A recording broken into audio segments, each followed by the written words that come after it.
Happy day, Joy Starter. I am so excited to be back with you. It has been quite a summer. Thank you for going down memory lane with me. It's been amazing to revisit Sunday Soul and some of the amazing people that I've gotten a chance to interview and know in this life. But we are kicking off a new season. I am 20-something days away from turning in my book. And so that means I'm coming back to life, baby. Full tilt boogie. So this collection of videos that you're about to watch are from my travels to Minnesota. And then I've got more videos next week as I continued on the road the next week.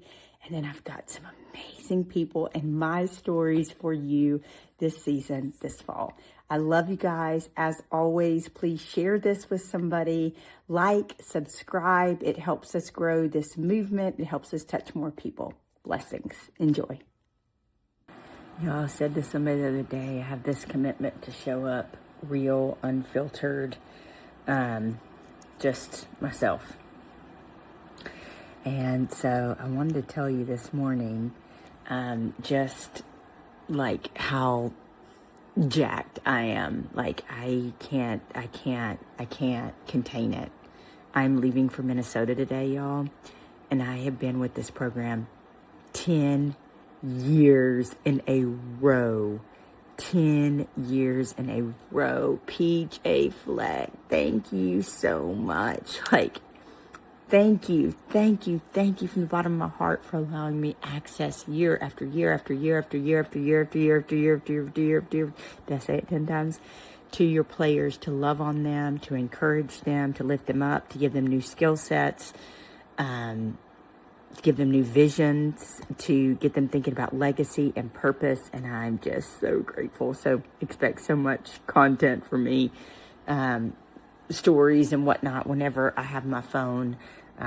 As I head up this afternoon. Love y'all. I feel like singing that White Snake song. Here I go again on my own. Going down the only road I've ever known.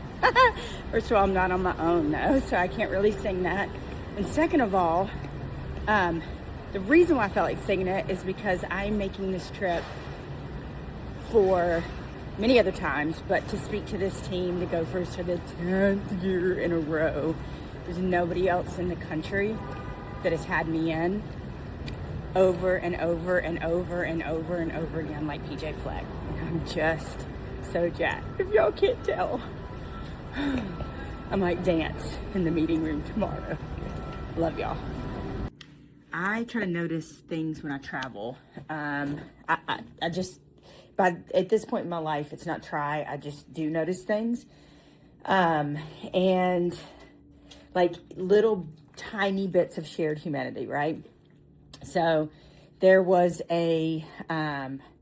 somebody's grandma, somebody's mom, somebody's grandma that was either going to work or was getting off work. And she had her headphones and she was jamming out, okay? Then I walked up the elevator,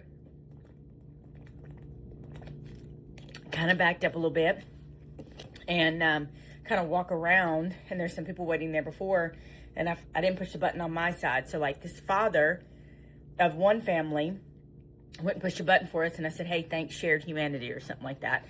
And then there was an Asian father a guy that didn't get on with his family. And so when this elevator opened, I started to walk towards it, and I'm like, whoa, wait a minute, y'all were here first. So then they turned around, that family, and then they welcomed the Asian man in first. So he got in first in the family, and it's like, is there room? And they're like, yeah. And then that man who had helped us by pushing the button accidentally pushed the wrong floor. And so we just all had this moment, y'all. They don't have to be loud. They don't have to be crazy, like mind-blowing. It can be a plant. It can be a person dancing in the airport. It can be, the sweet lady that sat next to me that read this book the entire time. And I'm like, yes, And come to find out, her husband was elsewhere on the plane. And I was like, hey, if I would have known, I would have, switched seats with you. And so, yeah, look out. Be a noticer and look out for shared humanity. Here in Minnesota. I don't know how many years I've been here at this hotel. I have to ask them how long this hotel has been built. But I think I've been staying here at least 5-6 years, and I'll share this and not the name of the hotel, either when I leave or will not share the name of the hotel while I'm here, because that's just smart. But I just think about all the life that I've lived, like inside this one hotel.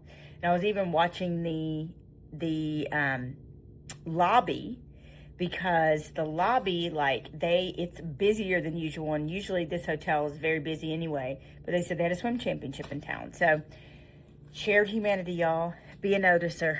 I won't chill out. Love y'all. Hey, you're not gonna see this video until after I speak, because I can't give away the surprise. Dun dun dun dun. I've got to open the blinds. Flew in last night, got here. Thank you, Jesus. Thank you, Jesus. For another day. Y'all know this day is a gift. It'll never come again. You'll never get this day again. You'll never be the same. Your kids will never be the same. Friends will never be the same. Animals. This day, everything about this day will never be the same. So it's a gift. And what if it was your last day? I'm going to make cover myself. I'm going to make my morning stuff. So I'm going to talk to y'all while I do that. So I love surprises. I love surprises. And this is my 10th year with the Gophers. The 10th year with the Gophers. And I wanted to do something special for Coach Fleck. So, let me go get it.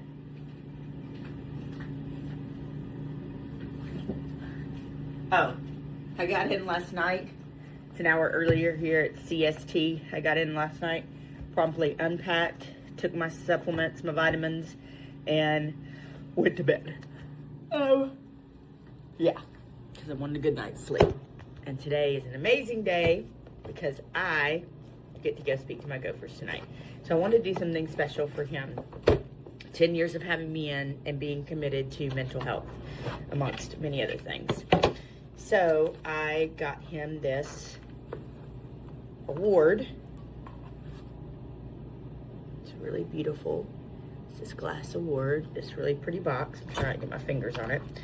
And it says Mental Health Warrior, Coach PJ Fleck. And I'm changing the narrative, award, Mental Health Warrior, Coach PJ Fleck. So we're like year after year after year after year after year after year after year after year after year after year after year after year. Did I say that enough 10 times? I think I did.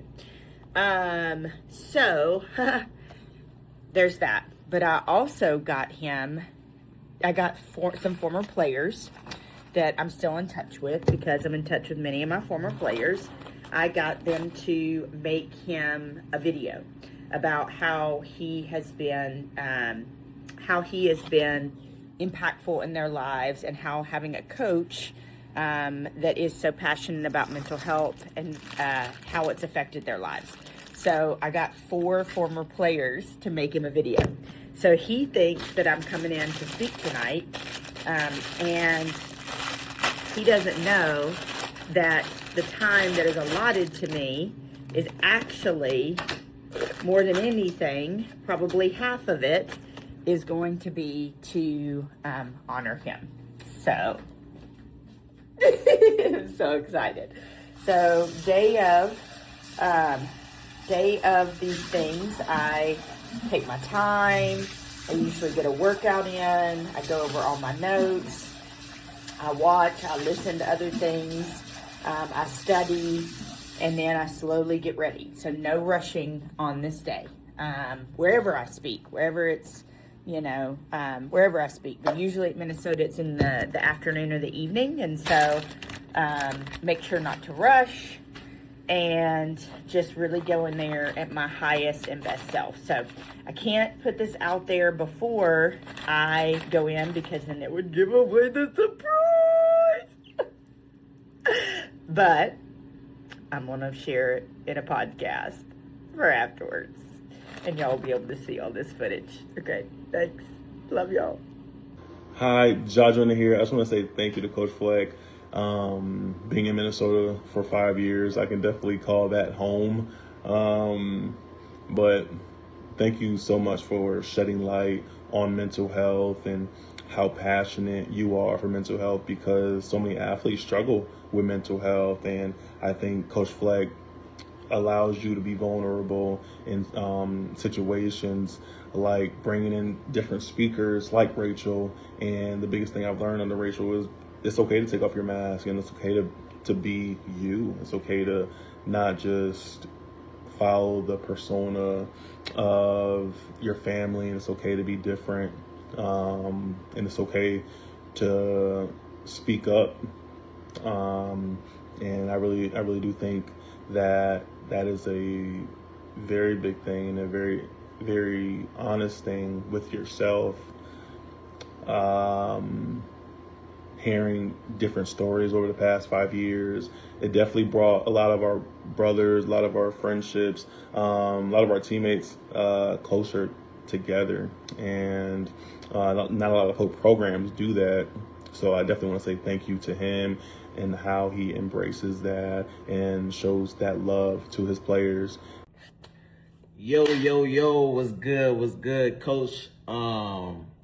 Definitely wanted to give a shout out to you and Rachel for just committing so many resources and time to mental health. I remember my time, being at the U playing ball when you first came in. I was coming off of ACL and facing a lot of challenges, man. And, I remember, having some of those conversations throughout camp, spring ball and over the summer, where a lot of guys were experiencing, some rough patches. As young men, it's hard to really talk about it, right? Because, hey, we consider to be tough. We play ball and you kind of keep all that internally. But I think, you normalizing it, man, and creating a safe space for us as a team, the players. I'm sure the players now feel as though, they could come to anybody in the program and the staff to be able to just talk and speak their mind. It's an amazing feeling, man. And, I hope the guys there still feel that way and continue to feel that way, and, continue to grow resources, not only with, the football program, but, the Minnesota sports as a whole. So just want to let you know, man, we're thankful, we're grateful for how you were able to nurture us and treat us like your own, and really care about mental health as, young men. And, I really appreciate you. I appreciate Rachel, and, I just continue the best for you and the team, and good luck this season. I'm locked in, man. I'm really excited for y'all boys, and yeah, let's do it, man. Let's do it. First things first, I want to give a shout out to both Coach Fleck and Rachel for the time and effort they put into our mental health, both as athletes and as students in general. I thank you guys for all the work you've put in. Coach Fleck, I especially thank you for taking it so serious and knowing the seriousness of it, because day in and day out as athletes, we are seen as, the stronghold of the entire university, if you want to call it. And nobody actually focuses in on what's going on in the mind. In my days back at Minnesota, when, the staff first got there, I had ended up tearing my knee up when the first spring. And I was in a downward spiral a little bit. And, one of those days, I had already known Coach Fleck from his time at Western Michigan. And he pulled me aside. He was like, "This isn't you. And I know this personality, and this isn't you." And he just sat me down and talked to me and broke it down to me. And, I appreciated that, because a lot of guys don't get that. And, a lot of players miss out on that. And I commend our program, because we focus a lot on men's mental health and mental health in general, and the education behind it. And Rachel, being a great resource, actually, to what that looks like. And, us not being less of a man just because we talk about mental health and we take it serious. So I appreciate you guys for all the work you guys do. Coach Fleck, I especially appreciate you for continuously supporting those young men in that program, and supporting us as men as we have left the program as well. I know I can always call you, talk to you, get advice from you, anything, so on and so forth. So I respect you. I appreciate you. I love you, man. Rachel, thank you as well. I appreciate y'all. Hey, Coach, 10 years, man. The Fleckade. Congratulations. Over that 10-year span, people will probably measure you on the wins and the losses and all the things you've done on the field here at the University of Minnesota. And it's been, tremendously successful. 11-win season, 66 wins, 40-plus guys drafted, the GPA records, all the things we could go on and on talking about the statistical records. More so, I think about where you sit in the team meeting room, how you look up and gaze up at not only your staff at the top, but all those chairs. And those chairs represent, yes, players who are going to go on and make plays at the University of Minnesota, those 105-plus men. But more so, those chairs represent human beings who are going to go on and have lives after football, who are going to go on and be a contributing force to society. Those chairs represent souls. And through what you've done through Row the Boat and your life program and kind of what it's been able to do, you've impacted lives over the past 10 years here at the University of Minnesota. During training camp specifically, as you're laser lock focused on changing your best every day, you've brought in great speakers like Rachel Barbeau, changing the narrative. John Gordon, Damon West, people who have made a tremendous impact on my life. And I just want to thank you for that. But more so, personally, I want to thank you for stepping in as I was going through some really difficult moments in my life, stepping in and making it easy for me, making the priorities known, telling me, hey, Tanner, no, you're going to your brother's wedding. You're missing spring ball practice. Tanner, stay home that week at your dad's funeral when I would have literally come back and not missed that week. But those things I'm so thankful for now. And I'm so thankful for the impact you've had on my life. I thank you for what you've done for me, for my family, for countless people. Thank you for changing your best every day, being committed to a life program. Thank you for changing the hearts of men, of over 100 men for the past 10 years. Think about the impact that they've had, over these 10 years specifically, the impact that those men have had, and go back to your entire head coaching and coaching tenure. But you've been different, and it's okay to be different because what you're doing differently is changing your best and you're making a huge impact. But I thank you, man. I love you. Proud of you. Continue to attack it, and can't wait to see you soon here at practice. Love you, Coach. Both dirty, both mean. Yes, and the dream was just the same. And I dreamed your dream for you, and now your dream is real. How can you look at me as if I was just another one of your deals? When you can fall for chains of silver, you can fall for chains of gold. You can fall for pretty strangers and the promises they hold. You promise. There goes everything. And there's my girl, Chandler. Hey, King, how are you? 10 years. I'm like, what? Like, nobody in the country has had me in like y'all have. Seriously. No, but not 10 years. There's been places like companies and different groups that have had me in a lot, but nothing like this every year. Yeah. Well, I love y'all. Y'all are family. Feel me? And the rest of my family leans on me because I'm the one that made it. And he said, it weighs me down. And I said, baby, listen to me. And I'm going to tell you the same thing because some of y'all are in this room and you feel responsible for your entire family. You feel the weight of generations of your family that didn't get to or couldn't or didn't have the money or wasn't in the right place. You feel that same weight. And what I told him and what I'll tell you is at some point you can't keep giving people fish, keep just giving them fish, giving them fish, giving them fish. At some point you got to teach them how to fish on their own and let them stand up on their own because it's not your sole responsibility to carry an entire family at this point in your life. Y'all feel me? Why am I sharing that with you? Because as Coach said, there are some people who walked into this meeting tonight that walked into this camp, and y'all are carrying your own fill in the blank, right? Like he's carrying survivor's guilt, but you're carrying the weight of your parents are getting divorced, or your mama drinks too much, or your daddy never said he loved you or hugged you, or something's going on with your brother, or some of y'all are carrying weight in here into this camp that is going to keep you from playing the way that you need to play, which is free, which is I mean, listen, I was listening to something the other day, and it's called The Way of Excellence. It's an author, and he posted about this. I want you, who in here plays with a chip on their shoulder? Who plays with a chip on their shoulder? Raise your hand. Right.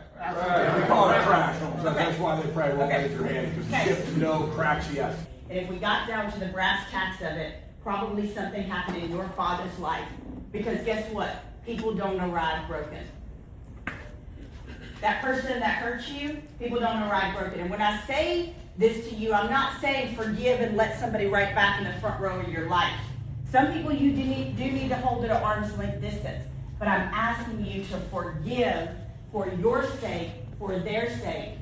Anybody else want to take off the mask? Just got through working with the Gophers, and it was the 10th year. I've said that 500 times, I feel like, in the past few days, and that's okay. I'm going to continue to say it, because when you get the honor of working with a program, a company, a school, like for me, the greatest thing is to be asked once, but then when you're asked back, like in anything, if you own a business and somebody comes back and gives you repeat business, that is the ultimate chef's kiss. That is the ultimate wow. And so to be asked back the first time, and then 1, 2, 3, 4, 5, 6, 7, 8, 9, 10 years after that is just insane. And so I got so much information about this team, about how they grow their teams, what percentage of their teams are high school teams, what percentage are transfers. And so the way they do it is they have the veterans that are sitting like towards the front. And so some of these guys, I know their faces, I know them, I've come to speak all these years. And so you immediately have them locked in, and then you have some of the newer guys in the back. But years ago, I started and I don't know where it came from. I need to go back and try to figure out the genesis, because I have an ADHD brain. But I need to figure out the genesis. But years ago, I started calling myself a sacred space holder. And that came from, it came from a certain visit that I had with Toledo football. And I'd had a visit like that with the Gophers a couple of years before, where players started sharing. And so we had a particularly vulnerable, raw, very, very, very long meeting like this with Toledo. But Minnesota was the very first place that I spoke at after I had my own dark night of the soul, and that's a trigger warning. And players began to, after that and that night, players began to share. And so from that moment forward, I'm no longer a speaker. I am a sacred space holder. What does that mean? I relinquish control of the outcome, of what happens, of hitting a sentence on a slide, of thinking that it needs to turn out this way. Because if you relinquish control, you don't know the magic that can happen. And that, my friend, is what it's all about. It's about life change. And if you're going to be a speaker for transactional purposes, to go pick up a paycheck and get out of there, you're really in the wrong profession. And I don't know how to say that other than to say that. And so today, on my 10th day, my 10th year, it was so cool because, and I was just sharing this with my friends, Bart and Victoria, that I love surprises, and I am going to cry now. I love surprises. My mom and I love surprises. One time I was speaking at Auburn, and I had been on the road, and Auburn's my alma mater, and I had been on the road, and I was exhausted. And she said, baby, just get to your room and order some hot tea, and she was like, take a little nap before your talk tonight. You're going to be okay. And I didn't put two and two together at all. She said something else, but I didn't put two and two together at all. And I walked down into the lobby and get in my car, and all of a sudden she texts me, and I think it was like something like look around or look back, and she was jumping out of her car wearing orange, and she was jumping out of her car, and she was like, oh my God, I didn't think I was gonna make it. The rain, the this and that, and so I love surprises. I love getting them and giving them equally as much. And I wanted to honor Coach Fleck for being the most progressive coach when it comes to mental health in this country. There is not a coach that I believe that has been doing it, that length of time that he has, that puts the resources in place for his players, his coaches, to be able to take off the mask, to be vulnerable, to be real. And so I wanted to honor him. So a week or so ago, I started calling some of his former players, and 4 of his former players did videos about what 10 years meant to them, what him being so progressive about mental health meant to them. So here I am, I get up and I said, well, coach, I'm gonna, blah, blah, blah. And then I said, hold on a minute. I said, I've got something I want to do. And so we played the video. He almost cried. Everybody in the room there was 4 former players. So thank you, Coney, Phil, Ja, and Tanner. And then I gave him an award. And I could just tell he was really moved. And it was really great. Really great to be able to honor him in that way, because he does so much for so many people. One of the greatest things that happened was, because I am a sacred space holder, I recognized at the time that I've been allotted, whether it's 30 minutes, an hour, whatever it is, sometimes it's not about you talking. It's not about what you need to say. It's about you holding space for somebody else. That's what being a sacred space holder is. And so I asked if anybody else in there wanted to, and we use the analogy of the bricks in the backpack. And having a backpack full of bricks can rob you of the joy of the moment. It can rob you of joy of your life. It's your funky junk: trauma, bitterness, anger, unforgiveness. And so one player, without naming names, talked about his dad going into jail. Another player, multiple players talked about carrying the weight of their family. Other players talked about losing their dad. Players talked about, trigger warning, about wanting to take their life after hard times. And what I told them was, the secret sauce of any good team, the secret sauce of any winning team is love, man. It's love. It's not transactional. The greatest teams that I've ever been around that win championships love each other. They love each other. So what I witnessed tonight in that room leads me to believe that not only are they going to be successful this season, but they're going to be successful in life. And it just rocked my world. The greatest things I love doing and being in the airport is a help to people. I am, like I told the Gophers, I'm George's daughter. I'm Ophelia's granddaughter, David's daughter, and John and Gary. But anyway, that's neither here nor there. And, I'm a helper. I'm a noticer. And there was a guy that looked to have cerebral palsy, but he's doing great. He was using a walker, but he was like stopped in the middle, staring back at the signs. And my heart just said, just don't make a big scene about it. Don't make a big deal about it, but just pull over to the side and like see if he needs help. And so I waited a minute and I was like, hey, you happen to need any help? And he was like, we're just reading signs. And I said, okay. I said, well, I'm going to see. Do you know where you're going? He said, well, my mom told me, but I don't know. And he was still looking. I said, well, okay. I said, is it on your phone maybe? Could I read it for you? And then all of a sudden his mom came up and she said, he's doing so good. He's learning to read signs and so good. And I said, well, I'm that human that, anyway. And she said, thank you so much. And like, to me, I feel like I won the soul lottery, because that's who my people made me to be, and God made me to be, as a noticer and a helper. And if that were my son, I would want somebody to do that. Love y'all. When you got a dog and a man waiting on the other side for you, you got a little pep in your step.